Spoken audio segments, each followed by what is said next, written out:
continuar con las charlas de presentación de las cátedras. Ahora es el lugar de la Cátedra de Teoría de la Arquitectura 1 de los arquitectos Pablo Zielagovsky, Pablo Remetnikov y María Elisa Sagüez. El turno donde ellos trabajan es el turno mañana, los días martes de 10 a 13. Los dejo entonces con el arquitecto Zielagovsky.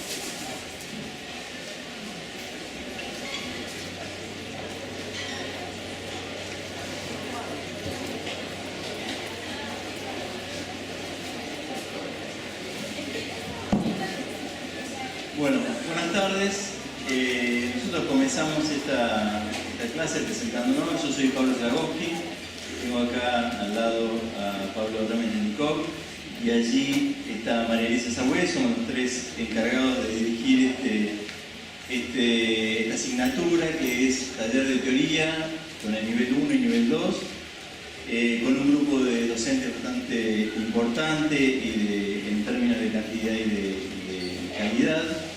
Y siempre presentamos a la materia como una materia que es de apoyo y de trabajo intelectual y práctico para el taller de arquitectura. Ustedes van a tener una materia troncal que es el taller de arquitectura y nuestra materia de teoría es una materia de apoyatura justamente teórica y conceptual para emprender los trabajos que tienen que hacer en ese taller. Ustedes van a proyectar en el taller de arquitectura y nuestro cometido es darle la capacidad de ir entrenándose en la construcción de teorías, de argumentos, de formas de proyectar, de métodos, de distintas cuestiones que tienen que ver con el hacer de actuar en arquitectura, que es desarrollar la actividad operativa del proyecto.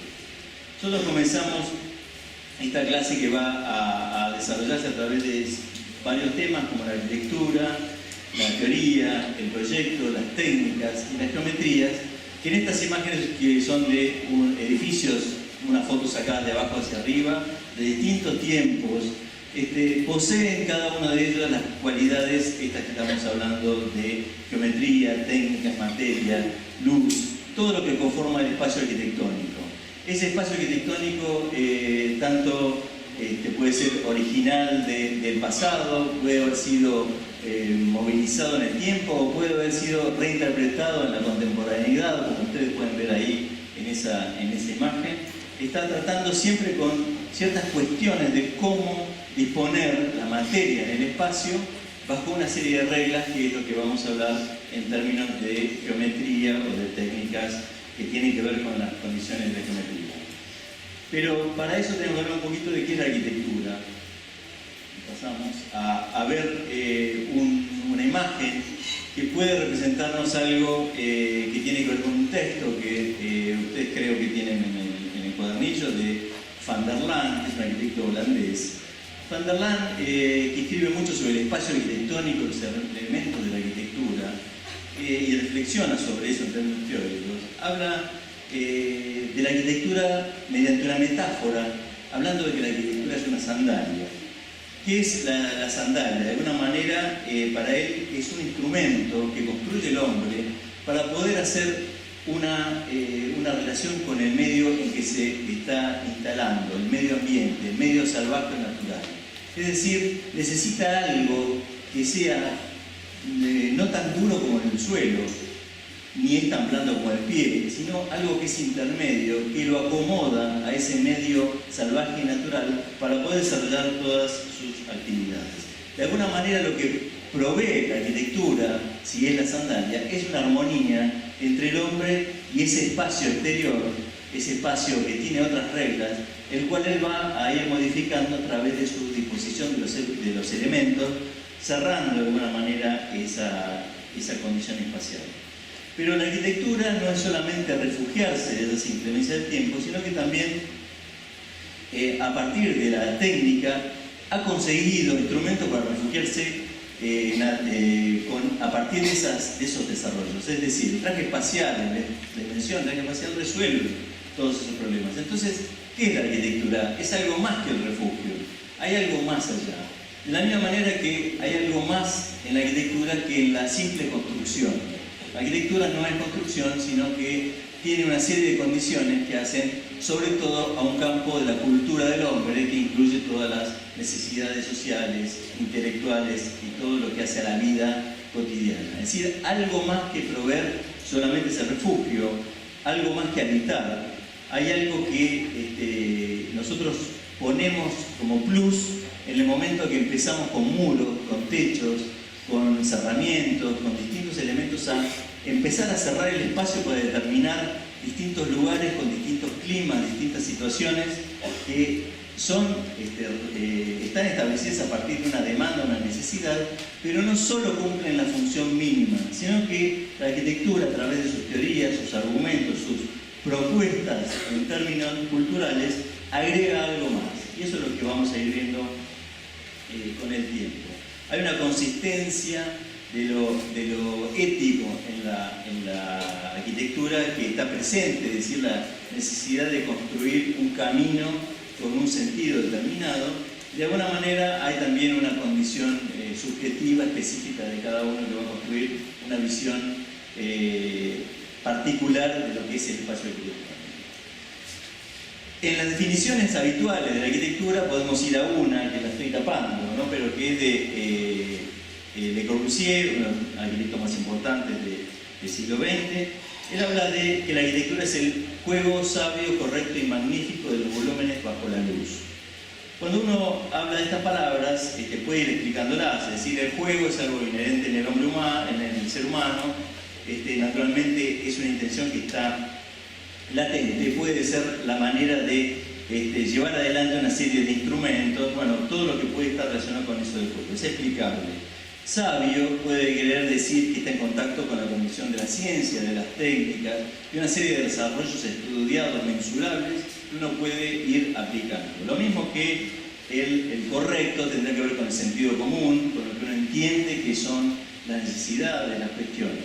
Pero cuando él habla de magnífico, es una palabra que no es tan mensurable, sino que uno tiene que empezar a escarbar a ver qué quiere decir magnífico. En realidad, lo magnífico en la arquitectura empieza a aparecer en ese algo más que nosotros le ponemos. Ese algo más tiene que ver, en el caso nuestro y en nuestra asignatura, con la teoría. La teoría, ¿qué es? No es una cosa tan inabarcable, sino que es la construcción de argumentos, de darle sentido al proyecto de arquitectura, de darle sentido a las cosas, que es más allá, como decía hoy, que una simple construcción. Entonces lo magnífico, lo emocional, como dice Le Corbusier, está en ese tipo de cuestiones, y tanto en las obras de los grandes maestros o en las propias construcciones que ustedes como estudiantes pueden realizar acá en nuestra facultad, sin ir a un lugar mucho más lejos. Entonces, nosotros ya nos adentramos en eso magnífico, tiene que ver con la teoría es la construcción de argumentos, y esa construcción de argumentos para poder proyectar nace en primera instancia de la observación, de la reflexión, de la contemplación, como de alguna manera la palabra teoría quiere decir eso en su sentido original, en la creación en la Grecia antigua. De alguna manera, todos estos argumentos que podemos ir organizando son no solo para un divertimento instrumental momentáneo, sino también porque la teoría ayuda a que la arquitectura progrese, porque nos ayuda a hacer cada día la misma cosa pero mejor.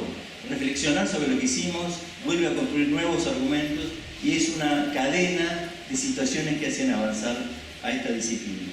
De alguna manera esos argumentos son una guía de procedimientos que nosotros vamos a llevar adelante en la actividad del proyecto, y esos procedimientos y esos argumentos, vuelvo a decir, nacen de observar, saber mirar, contemplar, reflexionar sobre las cuestiones y empezar a tener posiciones sobre las cosas. Esa reflexión, esa contemplación, pero sobre todo la reflexión, es para la acción. Digamos, todas estas cuestiones que hablamos que están cerca del proyecto de arquitectura no son solo para ser más cultos, más eruditos, son para proyectar mejor, para hacer mejor arquitectura y para contribuir a que la arquitectura avance, porque es una de las pocas disciplinas que necesita constantemente renovarse. La arquitectura no es algo que puede quedarse quieta, hecha, no puede haber puntos establecidos, es algo dinámico que tiempo a tiempo, con las necesidades cambiantes del mundo en que vive el hombre, se va desarrollando. Y es así que eso que ustedes veían recién, lo mismo que este otro trabajo, son observaciones sobre un objeto, en el caso anterior sobre la misma casa, una serie de modelos que la interpretan de distinta manera, o en este caso la observación sobre los movimientos del hombre y la posibilidad de traducción a un lenguaje abstracto de esa cuestión, son las cuestiones de reflexión que uno plantea. Toda esa reflexión y esa acción es el proyecto, y el proyecto son operaciones que están coordinadas entre sí, están organizadas según un sentido que le dan los argumentos que nosotros proponemos desarrollar. Es así como podemos ver en esta imagen el desarrollo de un proyecto del arquitecto Luis Kahn, cómo va desde los primeros esquemas hasta el proyecto definitivo, digamos, de izquierda a derecha, tanto arriba como abajo, para poder conseguir una obra que es el resultado de un proceso continuo de operaciones, de organizaciones, que también van a tener por debajo toda una base de leyes que van a ser las de la geometría que nosotros estamos hablando. En este sentido, interviene la palabra proyecto ya como una cuestión importante. El proyecto es un acto consciente, no es algo que uno hace porque sí o porque le sale, sino que es un acto que lo va guiando y es una serie de operaciones, decíamos, coordinadas y también premeditadas para trabajar, y va a ser generalmente dirigido por ideas, por argumentos y por teorías. El proyecto en sí mismo, mecánicamente solo, no va a ningún lado, puede ir a todos lados, pero hay que saber a dónde tiene que ir, y eso es lo que provee la argumentación o la teoría. ¿El proyecto con qué elementos trata? Con materia. Proyectar es organizar materia en el espacio, con una cierta lógica, con un cierto criterio. Y esa materia no es solamente materia dura, como pueden ser los materiales de construcción, el hormigón, el ladrillo, la madera, sino también es la luz, es la proporción, es la dimensión, la escala, una serie de cuestiones que están más allá del hecho físico específico. Y ahí pasamos entonces a que el proyecto define las cuestiones de todos los elementos que entran en juego dentro de un espacio. Sus medidas, sus proporciones, sus cualidades, sus sensaciones, todo lo que uno pretende que se desarrolle ahí, que no es difícil de hacer. De alguna manera, los componentes de ese proyecto, lo que uno maneja en estas operaciones, son los elementos de arquitectura, que ahí podemos ver el despiece de la Casa Corbusier, que próximamente seguramente visitarán acá en La Plata, en la casa de Le Corbusier, y que esos elementos sueltos pueden proveernos de material para trabajar, para hacer cualquier otra obra, pero puestos según unas reglas que impuso Le Corbusier, dan esa magnífica obra de arquitectura. Si le ponemos unas reglas que no son correctas, seguramente, o no son magníficas, como decía él, nos puede dar una mala obra de arquitectura. Esos elementos que componen la arquitectura los podemos dividir esta otra imagen es también un desarrollo, un despiece de otra casa. Fíjense que es una casa de Don Alto, que ustedes ven una imagen que no es una casa, pero es el despiece de los elementos y la puesta en serie de todos los elementos que la componen en un lenguaje abstracto, para poder analizarlos, estudiarlos y recomponer o volver a construir otro objeto con esos elementos. Decía que los elementos podríamos dividirlos quizás arbitrariamente en elementos físicos y en no físicos, ¿no? En cómo son los elementos, si son planos, si no son planos, si son curvos, si son inclinados, si están verticales, si están horizontales, si tiene que ver con la condición de la topografía del lugar, si los elementos están a partir de la materia dura, le podemos llamar, o los elementos son elementos inasibles como la luz. Eso lo podemos llamar de alguna manera físicos, pero porque los podemos medir, los podemos estudiar, los podemos catalogar, hay una serie de cuestiones casi científicas que podemos ejercer sobre esos elementos.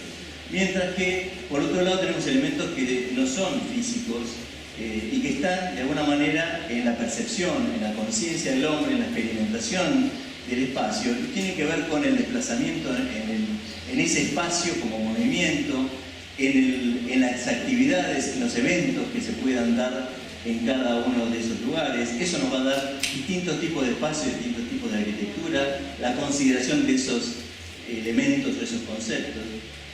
Pueden ser elementos de la memoria, cosas que están en la memoria subjetiva, en la memoria de proyecto o en la memoria arquitectónica de cada uno de ustedes. Puede haber elementos que proveen significados, es decir, elementos que hablan de otros elementos similares anteriores, como una columna o un pórtico que ustedes ven de un banco, está hablando de la arquitectura griega. Bueno, hay elementos que proveen significado. El otro elemento también de esta categoría sería el tiempo de la experimentación de ese espacio que nos hace tener percepciones y sensaciones cambiantes dentro de él y que de alguna manera va a hacer que cada obra de arquitectura sea diferente. También todo esto apoya una condición de subjetividad y tiene que ver con las condiciones de la percepción, lo que hace que cada individuo sea único en la manera de entender el espacio y la manera de poder proyectar.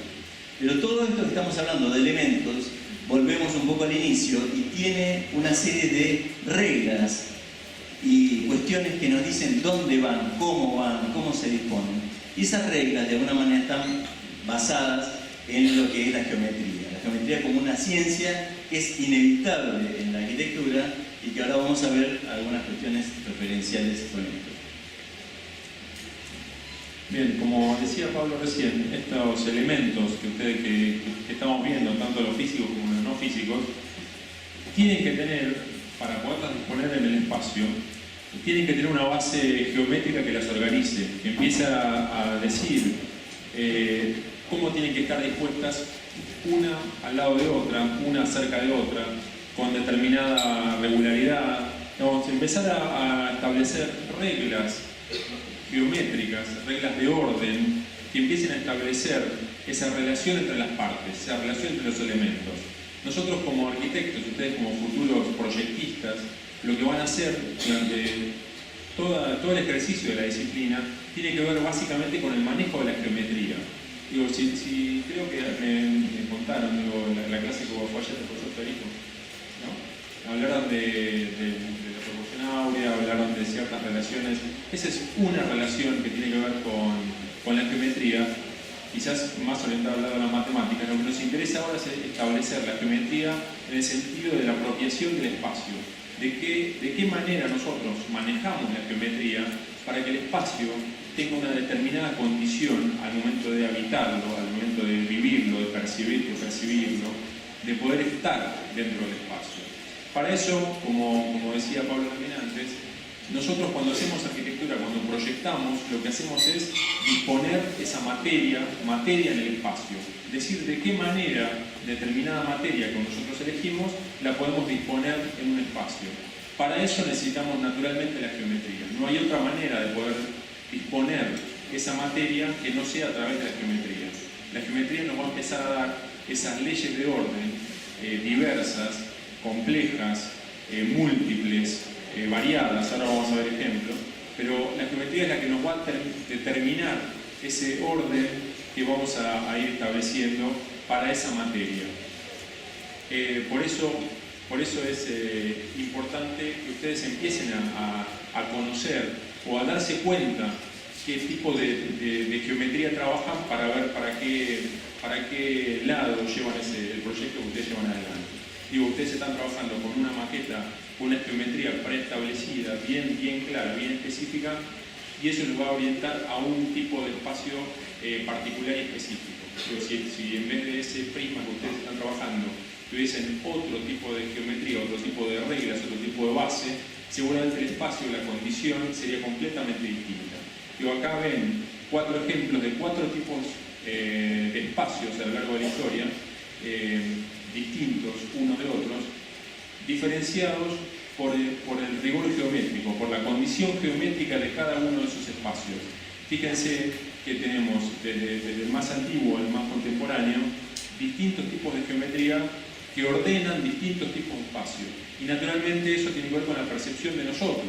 Digo, seguramente ustedes van a habitar mucho mejor este espacio que aquel otro de allá, porque tiene que ver con una sensación, una condición de contemporaneidad de ustedes puestos en el espacio. No quiero irme demasiado, pero en realidad lo que se trata de una cuestión de percepción del espacio que ustedes tienen hoy. Empezando recién en la disciplina, empezando a ver de qué se trata esto de la arquitectura, usted ya tiene una condición del espacio que les interesa, y sobre eso es que vamos a intentar contarles un poco de qué trata esa geometría, digamos. Geometría, espacio y materia son tres condiciones que tiene la arquitectura que están todo el tiempo. Les guste hacer un tipo de arquitectura, les gusta hacer otra, pero esas tres condiciones están siempre presentes y son los elementos con los cuales nosotros trabajamos, son los elementos que necesitamos conocer a fondo para poder trabajar. Y algunos de los casos, de los ejemplos que queríamos mostrarles, tienen que ver con este tipo de cosas. Por ejemplo, acá tenemos una geometría que tiene que ver con la pieza entera, con ese muro que tiene una función, en este caso que es cerrar, pero fíjense que el orden de las piezas prácticamente es aleatorio, no está regulado, tiene una condición física que no tiene vacíos ese orden, y hay una condición geométrica de poder elegir determinadas piezas que se ordenen de determinada manera para que no haya agujeros. Hay una condición geométrica, insisto, menos regulada, pero hay una condición geométrica bien clara y bien específica que está puesta ahí. Acá pasa lo mismo. Cada uno de estos elementos, que son esas casillas, esas casas que están ahí, tiene un orden propio de la pieza establecido, pero quizás no hay un orden general preestablecido que las regule. Así todo, hay un orden no aparente que está puesto ahí, que está no regulado, ¿no? Puede ser el orden, en realidad, un orden parcial, solamente por contigüidad, por acercamiento de una pieza a la otra. Que eso nos va a dar en la general una geometría particular, y en cada una de las piezas un orden particular que tiene que ver con la relación directa con lo que pasa al lado, con la pieza de al lado. Una le termina de ordenar a la otra. No a este tipo de condiciones, este tipo de subdivisiones. Hay un orden que le da a la pieza y por contigüidad da el orden para la pieza siguiente. Todas estas son herramientas geométricas que son interesantes, que son necesarias conocer para empezar a trabajar. Otra vez, el orden por contigüidad. Cada una de estas piezas establece el orden de su pieza en sí, de la pieza que tiene al lado y en su conjunto el orden general. O este tipo de geometrías que tiene una variación y es imprevisible en relación al conjunto. Fíjense que uno no podría, es muy difícil establecer quizás un orden a priori de lo que sucede ahí, pero sí sabemos que hay un orden en eso que estamos viendo. Quizás está dado por la materia, hay una cierta geometría que es familiar con eso que sucede ahí, que eso es también una cuestión geométrica necesaria de estudiar y posible de conocer para que empiecen a suceder este tipo de cosas. O sea, eso es imprevisible, porque eso se va dando por agregación, pero hay un orden geométrico interesante para estudiar y propio de la arquitectura, que es lo que tenemos que hacer nosotros como proyectistas. ¿Qué es eso que pasa acá? Otra vez, parece que esto está fuera de control, parece que está desordenado, que es imprevisible, y en realidad hay ciertas condiciones, ciertas lógicas que se establecen que hacen que ese conjunto se ordene geométricamente de una manera. Este tipo de arquitecturas, con este tipo de arquitecturas de objetos pasa lo mismo, como cada uno de esos espacios empieza a ordenar el conjunto o a ser parte de ese conjunto. Todos tienen una familia que hace que cuando uno ve un espacio de esa obra lo reconozca como parte del conjunto. A veces en la geometría también tenemos órdenes parciales que se va dando en pequeños lugares, cierto orden que se puede ir estableciendo que se empieza a relacionar con otros órdenes. En este caso son esas líneas, ¿no?, que se empiezan a generar con ese agregado de piedras que empiezan a establecer ciertos órdenes particulares y pequeños que en su conjunto hacen un orden mayor. Este tipo de ocupación urbana, donde tenemos esos grandes vacíos y las lonas que empiezan a ocupar lugares, empiezan a acercarse, a armar ciertos órdenes parciales que le van dando los herramientas necesarios de sol y de lluvia. ¿no? Pero es un orden parcial dentro de ese conjunto armado de estudio. Lo mismo pasa con esto, ¿no? Está pensada esta obra a partir del orden de la pieza, del orden de la parte, que en su conjunto establece otra cosa, ¿no? Es al revés de un orden general que empieza a desagregar. Acá estamos hablando de la pieza en particular que empieza a crecer. Y cuando hablamos de esto de que arquitectura es ordenar la materia en el espacio, naturalmente cuando hablamos de materia hablamos del vacío, de esa materia que es el vacío, que también es parte fundamental de lo que ustedes están haciendo. Fíjense que ustedes con la maqueta que están haciendo ahora, con el modelo que están haciendo, importa tanto ese plano que están poniendo como el plano que no ponen.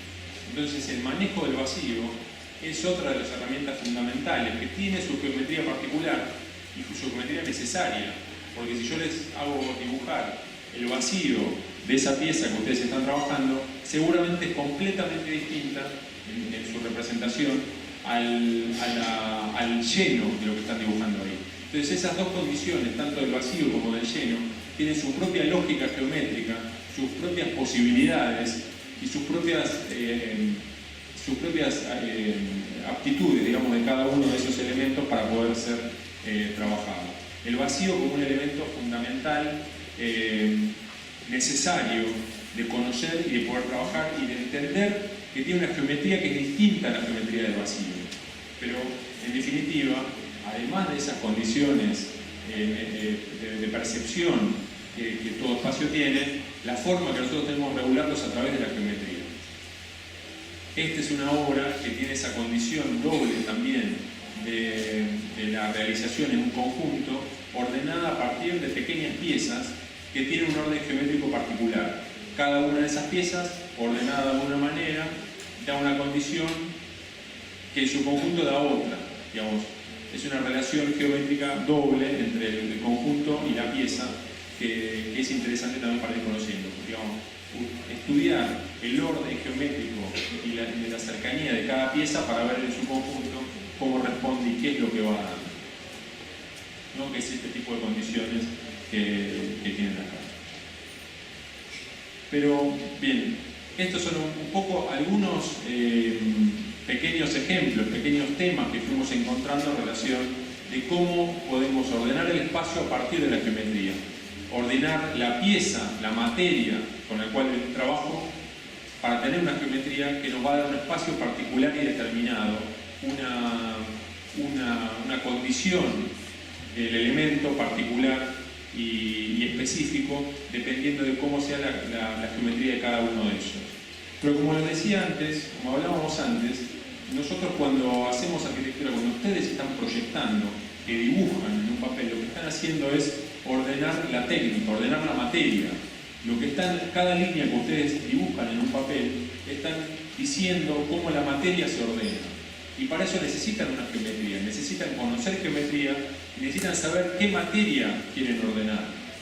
Por eso, cuando ustedes hacen un dibujito, ese dibujito es mucho más complejo que un simple dibujo en un papel. Es un orden, una guía que tenemos para ordenar el espacio. Y es fundamental conocer qué geometría quiero en función de la materia con la cual esté trabajando. No es lo mismo trabajar con ladrillo que con piedra, que con hormigón, con papel, con vacío. Cada uno de esos tiene una guía determinada, un proyecto particular y específico y una geometría sobre la cual ustedes tienen que profundizar y trabajar. ¿Cómo se materializa esa geometría? Es parte fundamental. Es donde la geometría se hace tangible, se hace palpable, donde aquello que esa línea, ese trazado regulador que tenemos en algún momento para empezar a pensar un trabajo, en realidad se tiene que materializar. Si no se materializa, queda en el aire. Nosotros hacemos ese trazado porque nos interesa que se materialice. Para eso somos arquitectos, ¿no? Para poder proyectar y ordenar esa materia a través de la geometría. Entonces es fundamental ese conocimiento doble, tanto de la técnica como de la geometría. Entonces la geometría, en definitiva, es eso, es un conjunto de instrucciones. Es un conjunto de instrucciones ordenadas de determinada manera que guía a la materia para darle un espacio. Digo, eso es lo que nosotros hacemos, lo que ustedes están haciendo ahora con esas maquetas. Están ordenando geométricamente la materia para establecer un espacio determinado. Me parece que es importante poder conocer eso, porque ustedes como proyectistas de lo contemporáneo, proyectistas del siglo XXI, empezar a conocer cuál es la geometría con la cual podemos trabajar. La materia sobre la cual trabajamos ahora cambió mucho en relación a los últimos 40 años. Hoy ya casi no tenemos límites materiales. Yo esto lo vengo escuchando que no hay límites materiales hace muchos años. Ahora yo creo que estamos en un momento que casi no hay límites materiales. Podemos fabricar el material nosotros. No nos da, la geometría no nos da el material. Nosotros fabricamos la materia. Nosotros salimos a buscar qué queremos en función de la geometría que queremos. Entonces conocer distintos tipos de geometría, no una sola, conocer muchas geometrías, saber qué es lo que queremos para salir a buscar, es fundamental para ustedes en un ámbito de formación como el que están, en un ámbito que se tienen que preguntar muchas cosas, como decía Javier García antes, de la duda, poder conocer, saber que hay que dudar para salir a buscar. Es múltiple el camino de las geometrías, múltiple el camino de las geometrías de lo contemporáneo hoy, para que ustedes se limiten a una sola geometría. Tienen muchas opciones para poder hacer. Entonces, para ir terminando, ¿qué vimos en esta pequeña charla? Vimos que la arquitectura en realidad es una necesidad. Si nosotros vamos a hacer arquitectura, si nosotros vamos a hacer un espacio, lo vamos a hacer a través de la arquitectura. Construir puede construir cualquiera, refugiarnos lo puede hacer cualquiera. Nosotros hacemos algo más. La arquitectura, además de disponer materia del espacio, es un hecho cultural. Para eso estamos acá, para ese hecho cultural que implica la arquitectura, que es hacer arquitectura, hacer proyectos, pensar un proyecto, pensar la arquitectura a través de la teoría. Para eso ustedes están acá estudiando. Insisto, si no quieren hacer eso, si es solamente construir, hay caminos mucho más cortos. La arquitectura es más complejo que eso. Insisto que es un camino cultural el hecho de poder construir. Vimos también el proyecto como un camino de múltiples partes, de múltiples entradas, de una línea de tiempo donde se van sucediendo operaciones para ir haciendo, donde esas pequeñas partes naturalmente están reguladas por distintas geometrías. Quizás dentro de un proyecto tenemos múltiples geometrías de la parte, del todo, de la pieza, de la materia, del entorno. Las geometrías conviven y está bien que así pase. Esta condición, esta nueva mirada que necesitan ustedes empezar a tener, a fabricarse, esa mirada sobre el espacio, es importante que ustedes la empiecen a construir, esa mirada, que empiecen a ver las cosas en términos de arquitectura. Todo lo que ustedes miren a partir de los días que empezaron el curso de ingreso, esa película que miran, ese partido de fútbol, ese estadio que van, ese camino que hacen de acá hasta uno, hasta donde sea, empezar a verlo, a pensar en términos de arquitectura, que para eso me parece que están acá y es interesante que eso pase.